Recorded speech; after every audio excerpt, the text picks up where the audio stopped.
Well, good morning, people. This is your friendly neighborhood Broadway Bob coming to you live from the Broadway Barbershop, 1026 South Broadway Street in Carrollton, Texas. Maybe I shouldn't say that because there might be some of you out there that want to come look me up. Not that I'm worried about that because I'm just trying to be stupid, I guess. Anyway, what are we talking about today? Well, I'm going to talk about something that's more or less personal. Um, mm, I'm thinking about buying a home, right? But I can't buy a home. I mean, after several months of looking and stuff and spending all my time going thinking about a house, it's come to my getting through my thick skull that you got to actually sit down and actually start thinking about the expenses of owning a home. What happened? So, and quite frankly, the expenses of owning a home are more than I can afford, to be honest with you. Um, I can qualify for a loan, which I qualified for, but the problem is, um, what can you afford to pay for? Even though you can qualify for a certain amount of money, what can you actually afford to live with and be comfortable without going outside your bill? So you're not going, oh man, how do I pay this? Oh crap, I don't got enough money to, you don't want to be doing that, right? So what do you depend on? Well, Social Security ain't worth a flying flip because I don't get a lot out of that. Seriously, I don't get a lot. And my wife only gets half of whatever I get, which is then makes that not even much still. Plus the amount of money that I make when I working, and then the bills that I gotta pay, right? So if you take all that together, the money, my income versus outcome, I'm not doing, I'm not making enough income that'd be sufficient for the outcome.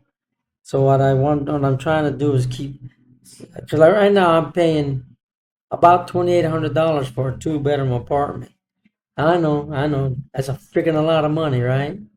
Yeah, that's what it costs to live and if you want to live in, you don't want to live in a bad neighborhood. You want to live in a nice place that looks good and you feel comfortable in, right? But then you're gonna be paying some extra money. Then I live just down the road from me, about 10 minutes driving time, maybe if that long, just to go down a little bit south of here where I live, right? But it's like, and if I want to try to stay underneath that, because if I say that almost $2,800 is too much money, then it wouldn't do me any good to get a home that's going to cost me just as much, because I can't afford that then, right? So in order to get into a home, I would need to be paying a loan, a mortgage of somewhere around $2,000, because then you have all the extra fees that's going to go into, you're going to have your home insurance, you're going to have your lights and utilities to pay, all right, and whatever else comes to taking care of a home, right? So, and then home insurance, right? I said that. But it's like, so then you're pushing yourself up to $2,800 again. If you start putting in all that in, then you got to consider gas money. How much it's going to cost to drive back and forth to work, right? Every day. So let's say if you go to work 24 days a month, well, that means you got to have, let's say if you're spending a gallon going to work and a gallon coming home, that's $4 and something right now. That's $4. Let's say on average $4 a gallon. So that's $4 going back, $4. That's $8 a day, right? That's if you don't go anywhere else. So that's $4 a day, 24 days, right? You figure up the math.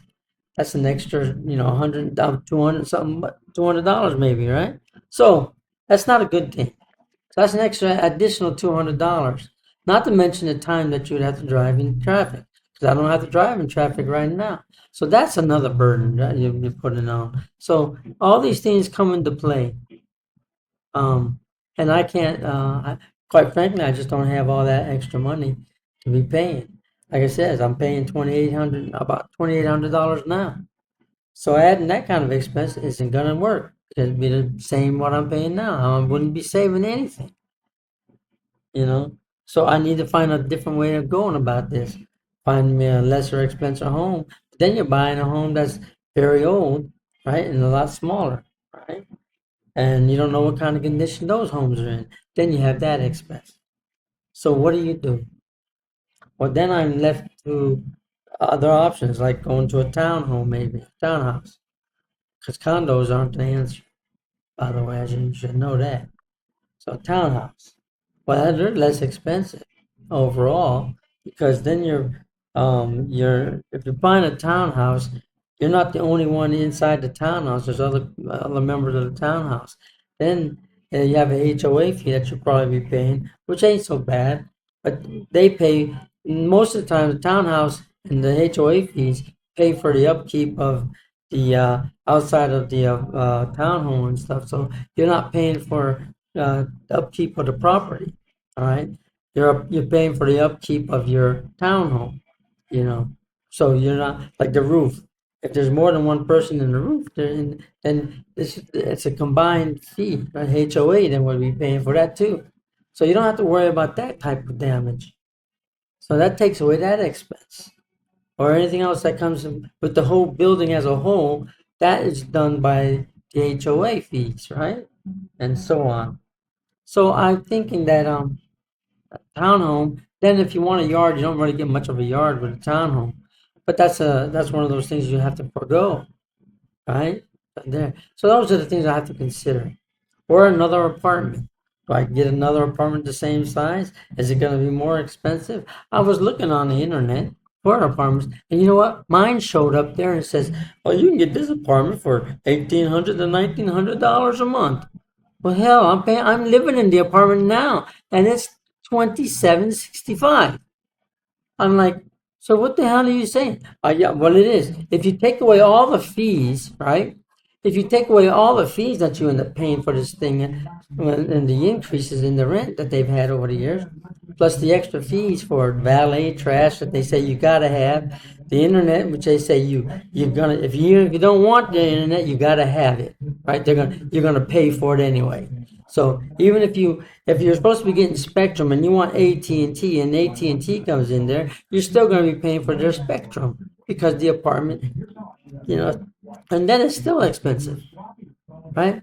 So not complaining. I'm just saying these are the expenses that I end up having to pay, and if I move into a home, I'd still have to pay, and so I'd be paying the same amount of money. I'd end up spending the same amount of money rather than saving any money. So I'm in a dilemma. What the hell do I do, people? Anybody got an idea? Let me know. I'd like to know. I'm just saying. Yeah, I was supposed to be going to cut somebody's hair this morning, and all this stuff was in my mind. And I was talking to my wife, and we were here in the shop, and I forgot about my customer. I was supposed to go cut hair, and they called me and says, "Mr. Owens, you come?" I said, "Oh man." I said, I was like, man, you mean I forgot? I was so, those are the things. So I got to go out this afternoon and cut some hair after work because I didn't do it in the morning time. And then she said it was Friday. I said, Friday? I thought the day was Wednesday.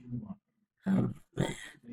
My days just get so convoluted and so compressed together that I don't even know what day of the week it is. So stupid. I get so frustrated. I'm frustrated at myself. That's just dumb. Anyway, that's my life. Just thought I'd share it with you. Thank you. Have a great day.